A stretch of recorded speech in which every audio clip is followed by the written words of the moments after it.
আসসালামু আলাইকুম everyone, hope you all are doing fantastic. আজকের ভিডিওতে আমরা আলোচনা করব আসলে এইচএসসির পরে আপনারা যদি দেশের বাইরে উচ্চশিক্ষার জন্য যেতে চান তাহলে কোন কোন প্রসেসে আসলে এগিয়ে যাওয়া উচিত। আজকে আমি আসলে কোনো স্পেসিফিক দেশ নিয়ে আলোচনা করব না, তো আমি কিছু এক্সাম্পল দেওয়ার চেষ্টা করব কিছু কান্ট্রি নিয়ে। সো চলুন ভিডিওটি শুরু করা যাক।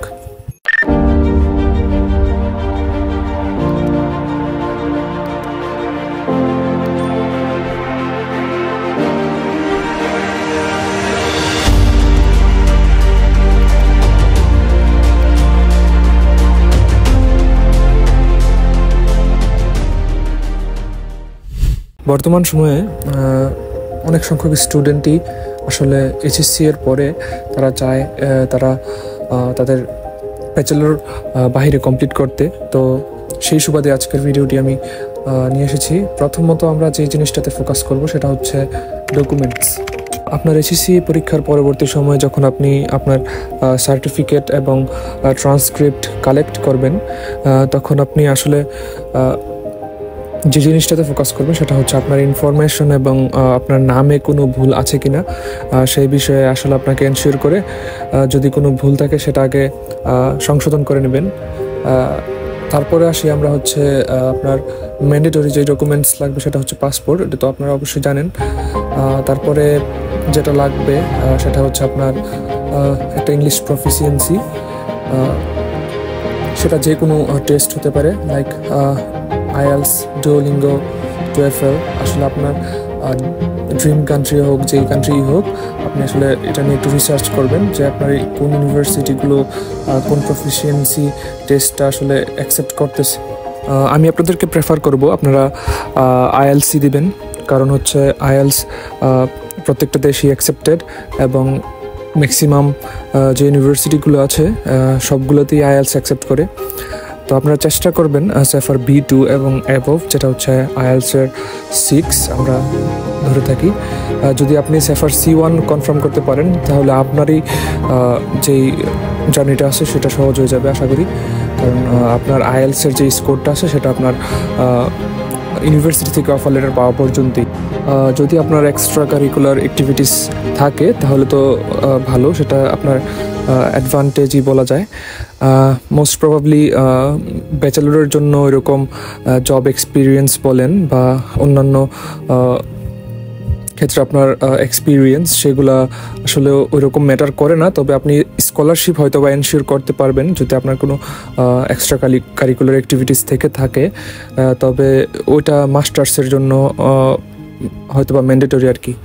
এরপরে আমরা যে পার্টটা নিয়ে আলোচনা করব সেটা হচ্ছে মোস্ট ইম্পর্টেন্ট পার্ট, ফান্ড। আপনাকে 1 বছরের অথবা আপনার যে লিভিং এক্সপেন্সটা আছে সেটা ব্যাংকের মাধ্যমে শো করতে হবে। আমি প্রেফার করবো আপনারা লিগাল এবং অথেন্টিক দেখানোর চেষ্টা করবেন, কারণ বিভিন্ন টাইমে বিভিন্ন দেশের ভিসা রিজেকশনের মেইন কারণই এটা হয়ে থাকে। কিছু কিছু কান্ট্রির ক্ষেত্রে আপনাকে আর্লি ফান্ডটা শো করতে হয়। ফর এক্সাম্পল, আপনি যদি ইউএসএতে অ্যাপ্লাই করেন, আপনার ইউনিভার্সিটিতে অ্যাপ্লিকেশনের সময় আপনার 1 বছরের যে ফান্ডটা অথবা আপনার লিভিং এক্সপেন্সটা ব্যাংকের মাধ্যমে দেখিয়ে অ্যাপ্লাই করতে হয়। বেশিরভাগ কান্ট্রির ক্ষেত্রেই এটা প্রয়োজন হয় না। আগে আপনি যখন অফার লেটার পাবেন এর পরবর্তী সময়ে আপনাকে ব্যাংকটা রেডি করতে হয়।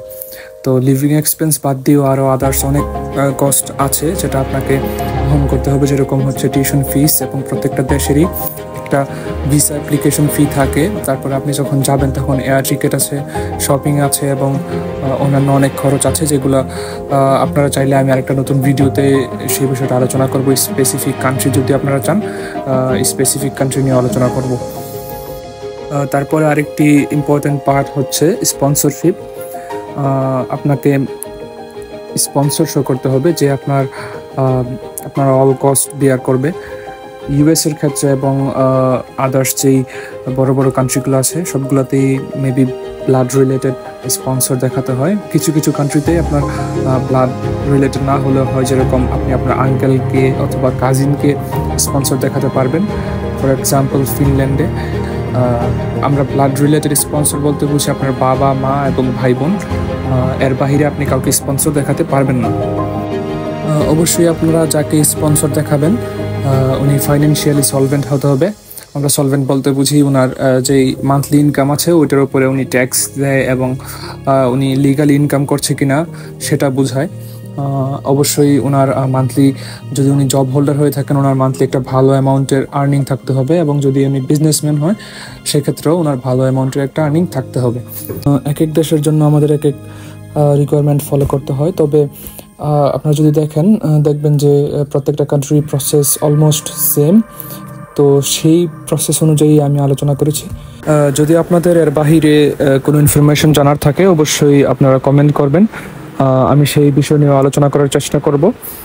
আজকের ভিডিও এই পর্যন্তই। সবাই ভালো থাকবেন, সুস্থ থাকবেন। আসসালামু আলাইকুম।